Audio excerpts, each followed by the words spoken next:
nggak ada pembicaraan bisik-bisik kayak atau apa kayak dengan teman-teman TPUA yang lain.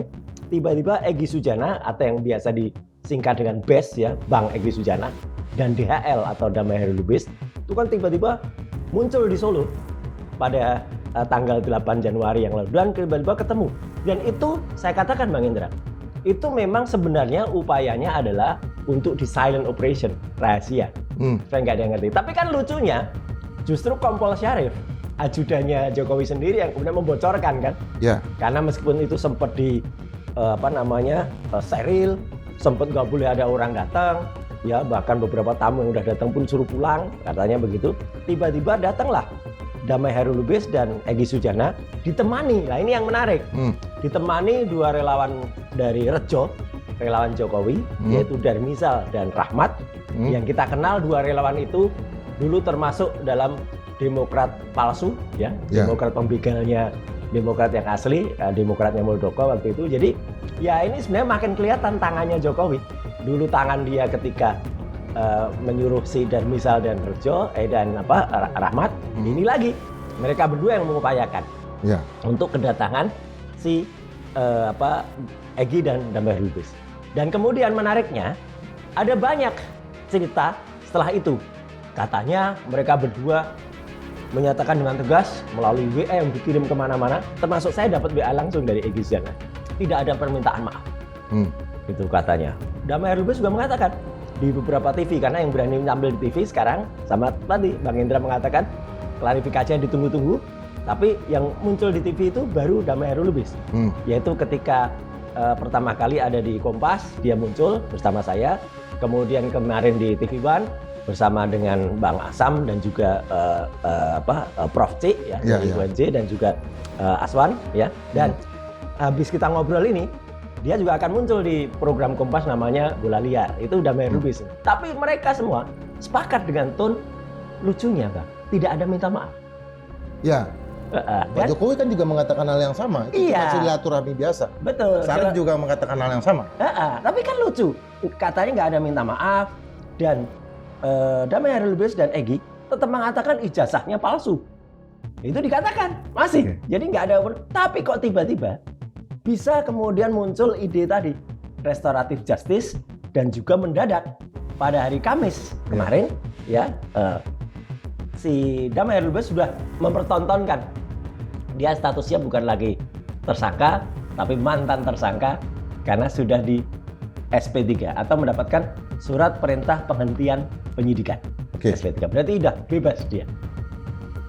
SP3 yang tiba-tiba diberikan kepada Egy Sujana dan Damai Hairi Lubis memunculkan tanda tanya besar di ruang publik. Banyak pihak menilai proses itu terlalu kilat, minim transparansi, dan tidak menunjukkan dasar hukum yang meyakinkan. Dalam satu berkas SPDP terdapat 8 tersangka, namun hanya 2 nama yang dilepaskan. Langkah selektif ini dipandang sejumlah kalangan bertentangan dengan asas kesetaraan di hadapan hukum dan memberi kesan kuat adanya intervensi kekuasaan di belakang layar. Situasi tersebut mengingatkan publik pada pola lama politik pecah belah, mirip taktik divide et impera yang dulu dipakai kolonial untuk melemahkan barisan perlawanan.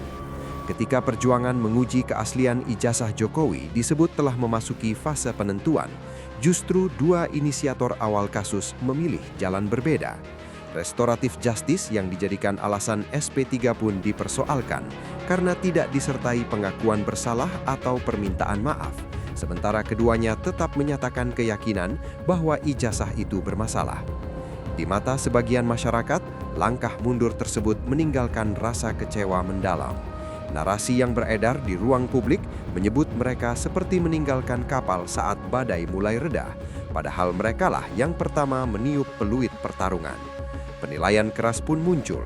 Ada yang menyebut sikap itu sebagai bentuk pengkhianatan terhadap perjuangan yang telah dibangun bersama, meski tentu penilaian tersebut merupakan opini publik yang masih diperdebatkan. Di tengah kegaduhan ini, pertanyaan pokok tetap belum terjawab. Mengapa mekanisme hukum berjalan timpang dan mengapa bukti utama tidak pernah dibuka secara terang? Selama pertanyaan itu dibiarkan menggantung, kecurigaan akan rekayasa politik sulit dipadamkan.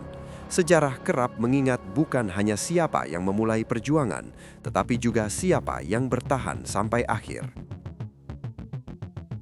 Kalau dikatakan ada surat permintaan tanggal 15 Desember, dan surat itu konon isinya, Bang Damai Hairil Lubis menyatakan bahwa beliau itu adalah seorang lawyer. Lawyer yang sedang bertugas. Hal yang sama harusnya diberlakukan juga untuk Ibu Kurnia Trinuryani. Ibu Kurnia itu lawyer juga. Dia juga sedang bertugas juga. Ya, nah yang lain Pak Rizal juga, dia anggota TPO. Kalau saya, Bang Rismon, Dr. Tifa, mungkin berbeda dari itu, nggak apa-apa. Kalau kami bertiga itu tetap straight ya, tetap kemudian kami terus meneruskan perjuangannya, nggak ada masalah. Tapi kalau kemudian tiba-tiba dilakukan begini, ini ibaratnya Bang Indra dan pemirsa Madilog, ini kayak cerita zaman Kumpeni dulu. Zaman ketika Belanda itu sebelum berusaha menjatuhkan kepemimpinan seorang, kita kenal lah Pangeran Diponegoro, kita kenal Imam Bonjol, kita kenal juga pahlawan-pahlawan kayak Cut Nyak Dien, Tuku Umar ya. Tengku Umar juga. Mereka kuat, nggak mungkin dijatuhkan. Tapi apa yang bisa menjatuhkan mereka? Orang dalam, ordal. Jadi artinya dipecah-pecah dulu. Kalau dalam dunia pewayangan, nanti saya juga akan cerita dikit. Itu ada tokoh namanya Sengkuni. Roy Suryo menyatakan bahwa terbitnya SP3 terhadap dua inisiator kasus tidak mengubah langkahnya untuk terus menguji dugaan keaslian ijazah Jokowi.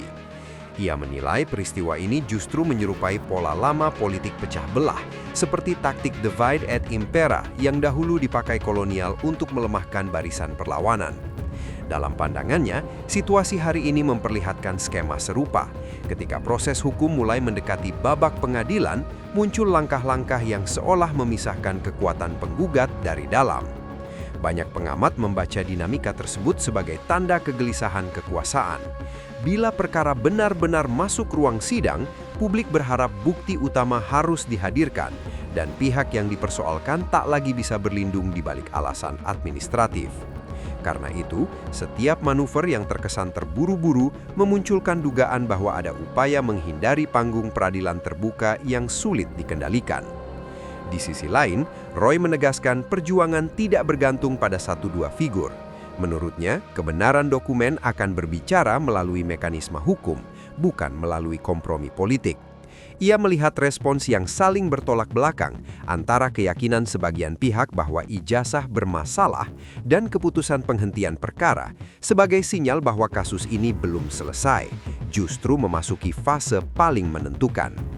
Apakah langkah-langkah terakhir merupakan strategi meredam gejolak atau tanda ketakutan menghadapi persidangan? Publiklah yang menilai. Yang pasti, sorotan masyarakat semakin tajam. Pengadilan akan menjadi ujian terbuka, tempat semua klaim diuji tanpa ruang untuk menghindar. Yang lain namanya Bara JP waktu itu. Dia kan tiba-tiba mengatakan relawan-relawan itu ketemu Jokowi, kemudian dia mengatakan saya akan memaafkan kepada para pengguna kecuali 3. Nah itu kan udah nampak. 3 orang langsung mengatakan, 3 itu oh siapalah jelas. Jadi sebenarnya niat buruknya atau kejahatannya udah nampak. Wah dari awal sebenarnya kejahatan Jokowi ini. Ya, kenapa saya bilang? Dari awal dia kan selalu mengatakan, kalau saya nggak pernah melaporkan orang, yang saya laporkan peristiwa. Jadi dulu begitu dia. Tapi ketika gelar perkara khusus yang 15 Desember lalu dilakukan, ketika saya lihat surat laporannya, LP-nya Jokowi, jelas betul di situ siapa-siapa yang dilaporkan, 5 orang.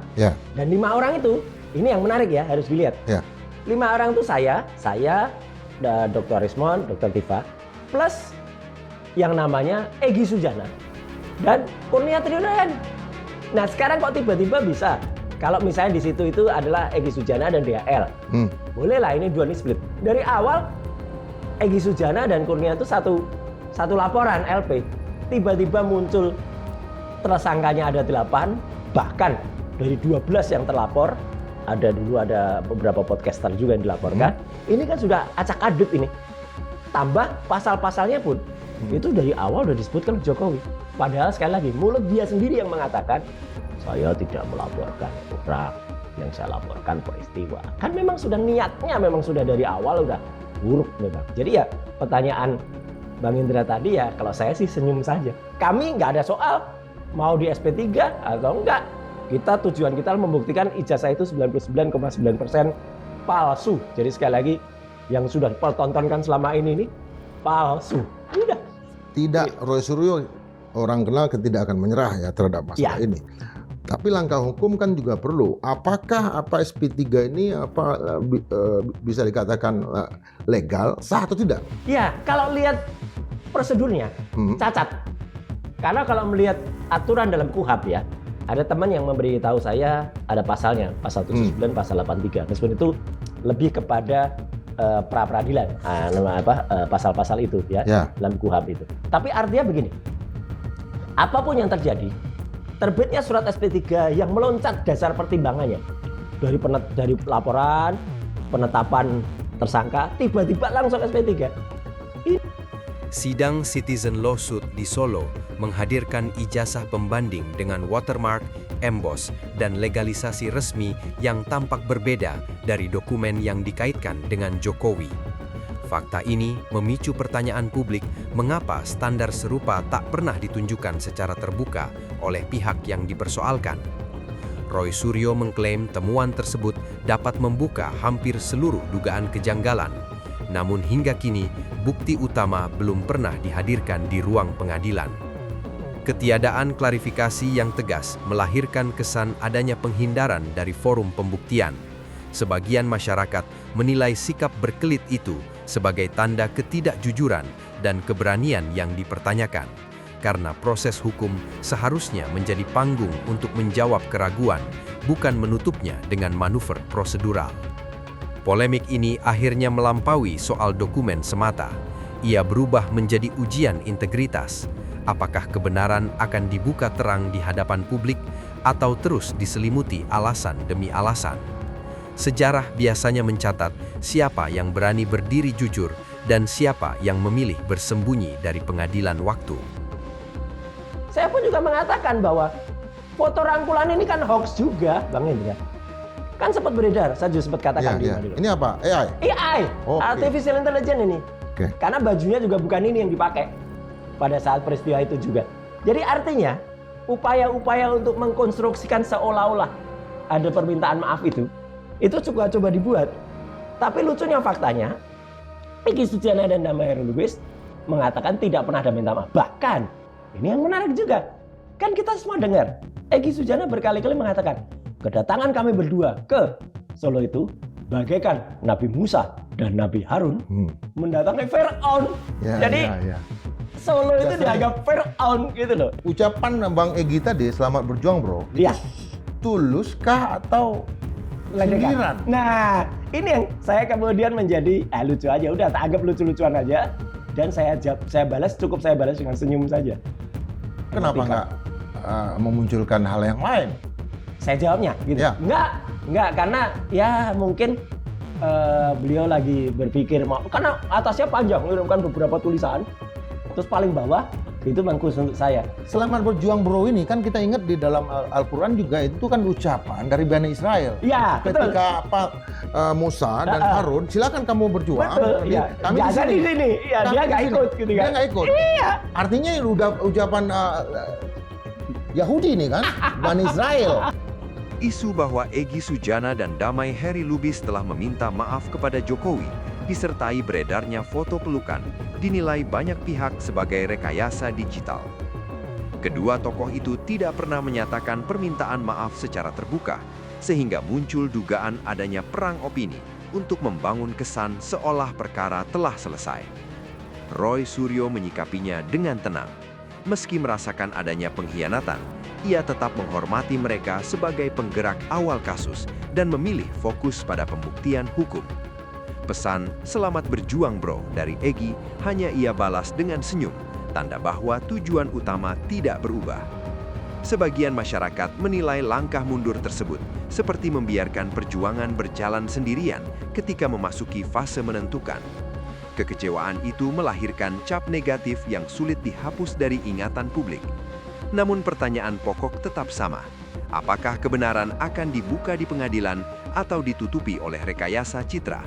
Sejarah kelak mencatat siapa yang bertahan hingga akhir dan siapa yang memilih menepi di tengah jalan. Kalau saya pribadi ya, setuju.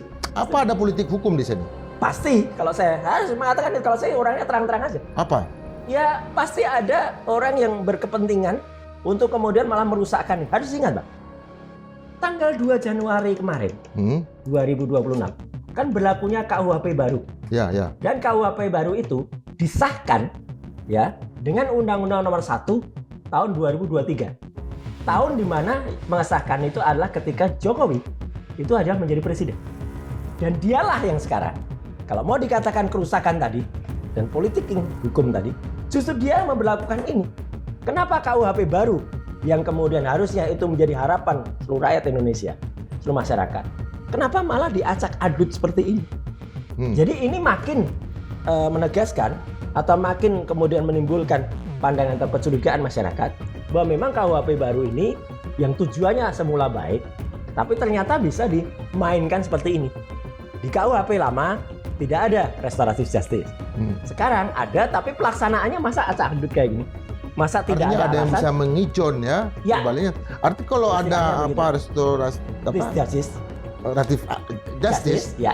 itu mestinya semuanya di SP3 kan? Ya, kalau wajar begitu. Ya, dalam satu Kalau normal apa? begitu dalam satu SPK. Ya, dalam satu SPK. Kalau waras begitu.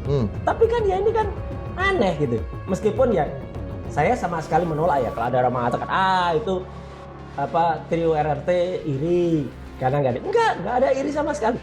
Ya, kami itu tetap ingin berjuang sampai dengan pembuktian itu. Jokowi dinilai berusaha menjauh dari persidangan agar tidak perlu menghadirkan ijazah asli di hadapan publik.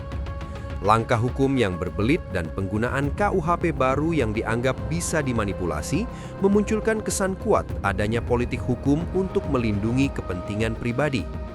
Banyak pihak melihat aturan yang seharusnya menegakkan keadilan justru diacak, sehingga standar hukum tampak berbeda ketika menyentuh penguasa. Situasi ini menggerus kepercayaan masyarakat terhadap lembaga hukum. Yang terlihat bukan keberanian membuka kebenaran, melainkan rangkaian alasan untuk menunda dan menghindar. Publik menilai kerusakan sistem hari ini tak lepas dari gaya kepemimpinan yang kerap mengutamakan hawa nafsu kekuasaan di atas kejujuran. Meski demikian, waktu tidak pernah berpihak pada kebohongan.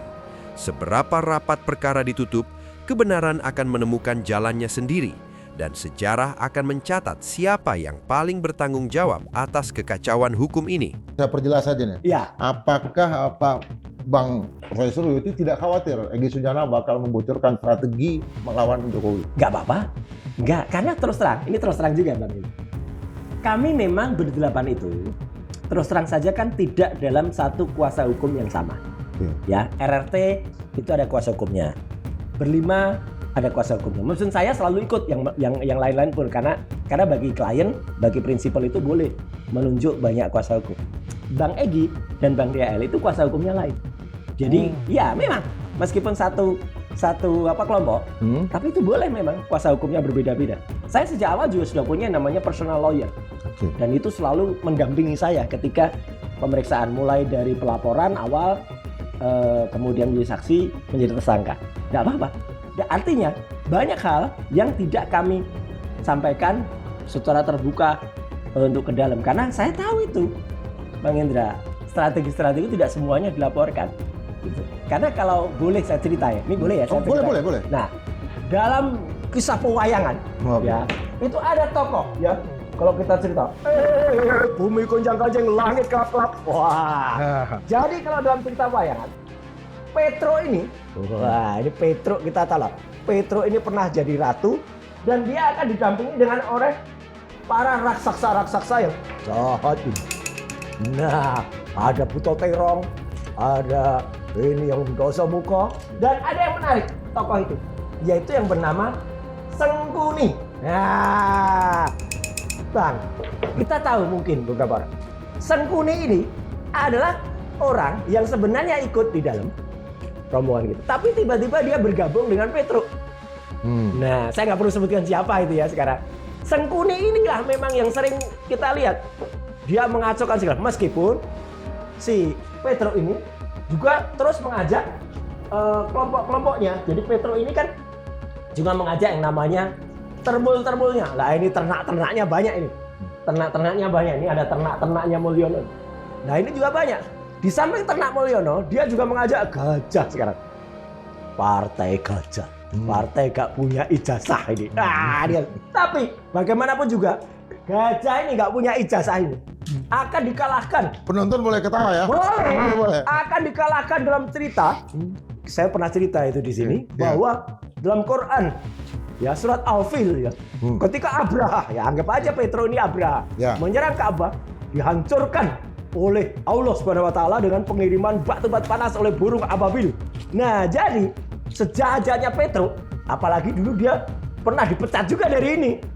Ini kan andai kita tahun, pecat, makin hancur juga dia. Dan dia mau bersahabat dengan cakil, mau bersahabat dengan apa? Ya insya Allah, Bang Indra, Tuhan atau Allah Subhanahu wa taala nanti akan pertunjukkan, tidak takut kita ada Sengkuni, tidak takut akan ada apapun. Nanti alam semesta yang akan membuat dia jatuh dan kemenangan ada pada orang yang lurus dan jujur. Sekian, terima kasih. Menanggapi isu kemungkinan bocornya strategi, Roy Suryo menegaskan tidak khawatir karena setiap pihak memiliki kuasa hukum berbeda dan langkah inti tidak dibuka ke semua orang. Bersama Dr. Rismon dan Dr. Tifa, ia menyebut barisan mereka tetap solid sebagai trisula yang fokus pada jalur hukum. Bagi Roy, dinamika internal maupun tekanan politik tidak akan mengubah tujuan utama, membawa perkara ke persidangan terbuka untuk menguji sah atau tidaknya ijazah yang dipersoalkan. Ia menilai hanya melalui forum pengadilan kebenaran bisa dibuktikan tanpa kompromi. Publik pun menunggu momen tersebut, berharap proses hukum berjalan transparan dan setara sehingga polemik panjang ini dapat dijawab bukan dengan manuver opini, melainkan dengan putusan yang terang dan adil. Subscribe untuk konten seru lainnya. Jangan lupa nyalain notifikasi biar gak ketinggalan update terbaru. Let's bring fun to the next level.